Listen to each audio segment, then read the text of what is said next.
Bismillahirrohmanirrohim. Assalamualaikum warahmatullahi wabarakatuh. Selamat pagi anak-anak. Selamat bertemu kembali dengan pembelajaran IPS. Kali ini kita sampai pada kompetensi dasar pluralitas masyarakat Indonesia. Tujuan pembelajaran: melalui picture and pictures, siswa dapat menganalisis makna kata plural sebagaimana bentuk masyarakat Indonesia akibat interaksi sosial. Melalui picture and pictures, siswa dapat menyimpulkan bentuk-bentuk pluralitas masyarakat Indonesia sebagai akibat interaksi sosial. Kemudian melalui picture and picture atau gambar-gambar anak-anak, siswa dapat memiliki keterampilan mengembangkan sikap yang seharusnya dikembangkan dalam menghadapi pluralitas masyarakat Indonesia. Kemudian melalui picture and picture atau gambar-gambar, siswa dapat memiliki keterampilan menganalisis akibat yang dapat ditimbulkan karena kondisi pluralitas masyarakat Indonesia. Kemudian melalui picture and pictures, siswa dapat memiliki keterampilan melaksanakan diskusi dan presentasi tentang bentuk pluralitas masyarakat Indonesia. Hanya saja untuk situasi kondisi saat ini, presentasi ditiadakan. Nah, kita lihat anak-anak. Menurut Katili, ini Indonesia dari Sabang sampai Merauke. Keadaan masyarakat Indonesia bisa kamu lihat. Kalau dari segi alamnya sudah jelas, namun yang menyebabkan pluralitas antara lain adalah dari segi manusianya. Bayangkan dari Aceh ada bangsa apa saja ya, ada Alas, ada Gayo. Kemudian di Jawa juga beraneka ragam, ada Sunda, ada Jawa, ada Madura. Di Kalimantan, di Sulawesi, dan Papua. Masing-masing manusia itu memiliki budaya yang berbeda-beda. Kemudian kita lihat di Indonesia juga ada berbagai macam agama. Agama Islam nih dengan tempat ibadahnya masjid meliputi 87,2%. Kemudian Kristen Protestan. Kemudian Kristen Katolik. Ada juga tempat ibadah vihara atau untuk ibadah agama Buddha, ada juga beragama Buddha, ada juga beragama Konghucu, dan juga ada yang beragama Hindu. Jadi masyarakat Indonesia memang plural, agamanya saja bermacam-macam. Kemudian selain itu, tadi sudah saya singgung waktu dari Sabang sampai Merauke sebagai contoh. Di Jawa Barat ada Sunda, di DKI Jakarta ada Betawi, kemudian di Jawa Tengah aja ada Jawa, Samin, dan Karimun.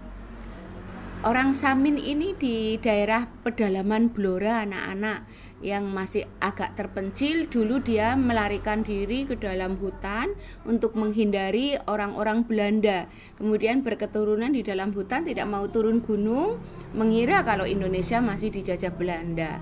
Padahal ternyata kita sudah merdeka. Kemudian di Jawa Timur ada Madura, ada Jawa, ada Osing, dan ada suku Tengger. Di Aceh ada Alas, ada Aceh, Gayo, kemudian Tamiang, Ulus, Sangkil, Areuk Jami, Kluwet, Simelu, dan lain-lain.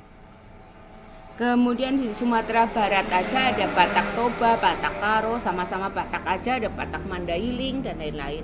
Kemudian ada Nias, Asahan, kemudian Minangkabau, Sikumbang, Mentawai, dan lain-lain ya. Jadi kita dari suku bangsa juga beraneka ragam, dari agama juga beraneka ragam. Terus dari rumah-rumah adatnya juga berbeda-beda. Aceh ada Krong Bade, Jogja ada Joglo, Sumatera Barat ada Gadang. Kemudian di Bali ada Gapura Candi Bentar. Orang Papua rumah adatnya Honai. Kemudian Sulawesi ada Istana Buton, Kalimantan Timur ada Lamin, Kalimantan Selatan ada Banjar atau Betang, dan lain-lain. Itu Kemudian orang-orangnya, pakaian adatnya juga berbeda-beda. Di Sulawesi Tengah ada biliu, kemudian di Gorontalo ada ngambe, itu sebagai contoh. Jawa ada kebaya misalnya, itu banyak sekali ya. Kemudian kondisi fisik alamnya juga berbeda-beda. Hal ini juga menyebabkan mata pencarian yang berbeda. Di pegunungan orang akan berkebun, di pantai orang akan mencari ikan dan lain-lain. Kemudian budaya yang dihasilkan dari hasil pola pikir, budi dan daya manusia itu sendiri juga berbeda-beda. Ada tari Seudati dari Aceh dan Legong Keraton dari Bali. Kemudian dari Jawa ada daerah kita itu ada Gambyong ya anak-anak. Terus Yogyakarta ada serimpi dan lain-lain. Nah ini mata pencarian, ada petani, ada wira swasta, ada home industri dan lain-lain. Ada juga pekerja di pabrik atau di PT dan lain-lain. Nah dari yang sudah kita sampaikan di atas anak-anak, kira-kira karena kita beraneka ragam, ada agama, budaya, bahasa, bahkan bahasa daerah maksudnya, seni dan lain-lain. Kira-kira bagaimana efek yang ditimbulkan? Dari segi sikap, adakah sikap yang bisa menyebabkan perpecahan dengan perbedaan itu? Tentunya iya kan ya anak-anak? Seseorang yang terlalu membanggakan kelompoknya sendiri, merasa lebih tinggi dari kelompok yang lain, otomatis akan menyakiti hati bagi yang lain yang dianggap rendah. Kemudian seseorang yang terlalu sombong, kemudian tidak tenggang rasa, ataupun juga egois, itu juga akan menyebabkan perpecahan. Nah, dengan pluralisme atau pluralitas masyarakat Indonesia, berarti kita harus bersikap yang bagaimana supaya tidak menyebabkan perpecahan. Karena dengan beraneka ragam itu sangat mudah menyebabkan perpecahan.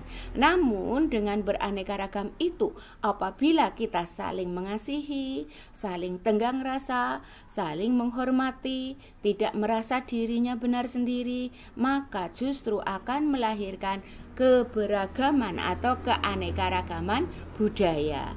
Yang nantinya buat apa keanekaragaman budaya itu? Buat kebanggaan bagi bangsa Indonesia itu sendiri.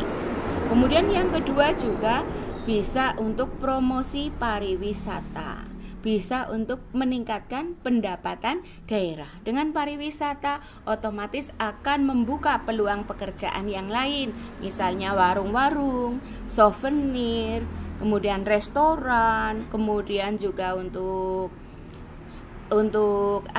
hotel dan lain-lain.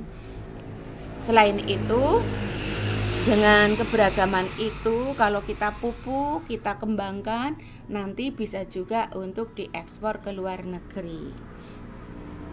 Nah, anak-anak, demikian tadi berarti pluralitas atau pluralisme bisa menjadi pedang yang akan merobek-robek bangsa Indonesia itu sendiri. Misalnya tidak dijaga persatuan dan kesatuannya, maka akan menjadikan disintegrasi ataupun perpecahan. Kecil-kecilan ya, yang pertama melalui konflik sosial ataupun saling bertengkar, saling bertegang, perbedaan pendapat yang menuju ke arah anarkis atau kekerasan. Nanti lebih besarnya bisa terjadi perpecahan. Maka jangan sampai dari kita itu merasa lebih bagus sendiri, lebih pintar sendiri, lebih tinggi dari yang lain. Jangan sampai seperti itu. Tapi kita harus saling menghargai, saling menghormati, rendah hati dan andap asor supaya tetap terjalin kesatuan atau integritas nasional. Demikian tadi anak-anak makna dari pluralitas masyarakat Indonesia. Setelah itu Bu Guru memberi penilaian pengetahuan. Yang pertama, melalui gambar-gambar di atas sebutkan 5 makna kata lain dari pluralisme. Jadi pluralisme sama saja dengan titik-titik, sama saja dengan titik-titik, atau sinonim katanya lah sampai 5 sinonim dari pluralisme. Yang kedua, hal apa saja yang menyebabkan bisa terjadinya pluralisme. Melalui gambar-gambar itu kamu juga bisa menyebutkan, oh ternyata yang menyebabkan pluralisme ini, perbedaan ini, dan lain-lain. Kemudian yang ketiga, apa fungsi keberagaman dalam pembangunan? Nah, tadi sudah Bu Guru singgung sedikit, silahkan kamu kembangkan lagi. Semuanya itu ditulis di buku kalian masing-masing untuk dipelajari dan diperiksa nanti jika sudah tatap muka. Semoga sebentar lagi kita tatap muka ya anak-anak, dan tetap semangat, jaga kesehatan, penuhi aturan protokol kesehatan. Demikian akhir qoli, wabillahi taufiq wal hidayah. Wassalamualaikum warahmatullahi wabarakatuh.